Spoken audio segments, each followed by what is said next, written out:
मित्रांनो, मी राहुल चौधरी. मी आपल्यासाठी घेऊन आलोय भाग्यवान कंपनीचे कडबा कटर. बरेचसे मित्रमंडळींनी मला सांगितले होते की तुम्ही तुमच्या कंपनीत कडबा कटर तर खूप चांगले बनवता, परंतु त्याची जाहिरात इतकी करत नाही.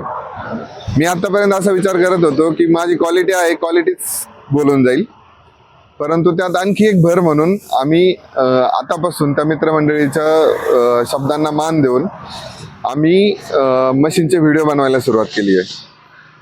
जे करतोय तेच दाखवायचं काम करतोय. दुसरं तर काही एक शब्द पण बोलणार नाही, आणि ते बोलायला जमत पण नाही, आम्हाला पण नाही आणि आमच्या कंपनीतल्या माणसांना पण नाही. हे चंद्रकोर पात्याचं 2 पात्याचं कटपा कुट्टी मशीन आहे. यात आपण 2 रोलर 8 इंची रोलर मध्ये मशीन बनवतो. ह्या 2 रोलर 8 इंचाचा रोलर असल्यामुळे तुम्ही ऊसाची एक मुळी जरी टाकली तरी ती व्यवस्थितपणे ओढून घेते. त्याला बाकीच्या दुसऱ्या गोष्टीची गरज नाही पडत. त्यानंतर आपण इथं सेंटर स्प्रिंग वापरली आहे. सेंटर स्प्रिंग मुळे जो प्रेशर असतो मुळीवरती किंवा चारा आतमध्ये ओढण्यावरती तो एक समान बसतो. तो एक समान बसल्यामुळं चाऱ्याची जी कुट्टी आहे ती एक समान एका आकारात एक साधारणतः 12 ते 13 mm पर्यंत सारखीच कुट्टी कट होत चालेल तुमची. पाते चंद्रकोर असल्यामुळं तुमच्या जी चाऱ्याची कटिंग आहे ती एकदम चकली जे म्हणतात ना, ती चकली म्हणजे चकलीच पडेल. त्यानंतर चाऱ्याचा पत्रा जो आहे तो पण एकदम 16 गेज मध्ये दिलेला आहे कंपनीने तुम्हाला. त्यानंतर आपण इथे इथं फोकस करा. आपण इथे एक चाऱ्याचा कटर म्हणून एक पातं लावलेलं आहे. सगळ्यात कुट्टी मशीनला सगळ्यात जास्त मेंटेनन्स हा या बेरिंगला येत असतो, कारण तिथे सगळ्यात जास्त चारा साचत राहतो. तो चारा साचल्याने ती बेरिंग खाल्ल्या जाते. मग तो चारा कमीत कमी साचावा किंवा त्या चाऱ्याचे तुकडे होत चालावं म्हणून आपण तिथे एक ब्लेड वापरलेलं आहे. ते तुम्हाला फक्त भाग्यवान ॲग्रो मध्येच भेटेल, दुसऱ्या कोणत्याच मशीनला ते ब्लेड भेटणार नाही. त्यानंतर आपण मशीन मध्ये वापरलं आहे रिव्हर्स फॉरवर्ड गिअरबॉक्स मधले गिअर सगळे स्टील मधले राहतील, लोखंडाचे, बीडचे अजिबात नाही राहणार त्याच्यात. त्यानंतर म्हणजे तो गिअर बॉक्स याच्यासाठी राहील की चारा अटकला तुमचा, जास्त प्रेशर किंवा जास्त चारा गेल्यामुळे ज्यावेळेस तुमचा मशीन थांबतं किंवा थांबायच्या अगोदर स्लो होतं तर तो व्हावा नाही, त्याच्यासाठी चारा रिटर्न काढण्यासाठी आपण हा गिअर बॉक्स वापरला जातो. आणि आणखी एक खासियत म्हणजे मशीनला सगळे जे नट लावलेले राहतील ते सगळे रोटावेटर सारखे लॉक थ्रेडेडचे, नायलॉक थ्रेडेडचे नट राहतील. ते तुम्हाला कोणत्याच मशीन मध्ये भेटणार नाही.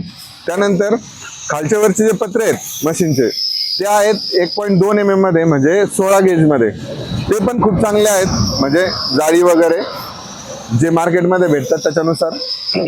आणि जितका पत्रा जाड राहील तितका तुम्हाला मशीनची लाईफ पण तितकी चांगली भेटेल, कारण की सगळ्यात जास्त मेंटेनन्स हा मशीनला खालच्या वरच्या पत्रामध्येच येत राहतो. त्यानंतर याला वापरलेली आपली जी फ्रेम आहे ती फ्रेम खूप हेवी आहे. ही हेवी अशी आहे की तुम्ही 15-20 गायाची कुट्टी आरामशीर ह्या मशीनवरती करायला अडचण येणार नाही किंवा मशीन एकदम चांगलं चालून जाईल. मशीन मध्ये जे पाते वापरलेत, आपण पाते चेक करू. मशीन मध्ये जे फिट केलेले आहेत पाते आपण ते एका लोखंडी एस प्लेट वरती फिट केलेले आहेत. ही एस प्लेट आपण पूर्ण शीट मधून एका प्लेट मधून प्लाझ्मा कटिंग करून ती कट करून आणतो आणि त्याच्यावरती होल पाडून वगैरे पाते फिट करतो. हा मी लोखंड आहे याचं जास्त हे का करतोय, कारण की ही जी लोखंडी प्लेट राहील ती कधीच तुटणार नाही. साधं जर चुकून एखादं लोखंड वगैरे जर गेलं तुमच्याकडून, ही प्लेट आहे ना, ही प्लेट तुमच्या बीडच्या जागासारखी कधीच तुटणार नाही.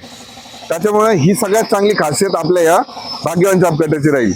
त्यानंतर ह्या मशीनला आपण हे 6 ऍडजस्टमेंटसाठी बोल्ट दिलेत, नट बोल्ट दिलेत. त्याला पुजारी कंपनीचे ब्रँडेड पाते लावलेले आहेत. त्यात तुम्हाला चंद्रकोर मध्ये दात्रेचे पण पाते भेटतील आणि प्लेन पण भेटून जातील. आणि हे जे 6 नट आहेत तुम्हाला पात्याच्या सेटिंगसाठी एकदम सोप्यात सोपे लावलेले आहेत. आणि त्याची सेटिंग पण इतकी व्यवस्थित होईल ना तुमची का त्याला एक साधा 14-15 नंबरचा पाना जरी लावला तरी तुम्ही घरच्या घरी त्याची सेटिंग लावू शकतो. त्यानंतर आपण या मशीनला लावली आहे 2 बेलची पुली. ही मशीन तुमची 3 HP ची मोटर, सिंगल पेज किंवा 3 पेज असू द्यात, दोन्ही याच्यावरती पण चालू शकतं, किंवा 7 HP चं पेट्रोल इंजन. पेट्रोल इंजिनची खासियत अशी राहील की पेट्रोल इंजिन हे तुम्हाला साधारणतः 1 तासासाठी जर कुट्टी काढायची ठरली तर 1 टनापर्यंत कुट्टी काढून देईल.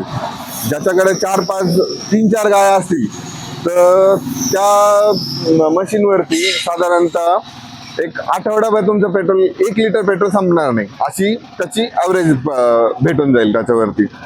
आज आपण ह्याच मशीनवरती एक लाईव्ह डेमो घेऊ आणि एक ऊसाची मुळी टाकून बघू, त्यानंतर बघू आणि त्यानंतर ठरवू की मशीनची कॅपॅसिटी किती आहे. धन्यवाद. आपण आता डेमो सुरू करू. तो जो लाईव्ह डेमो राहील.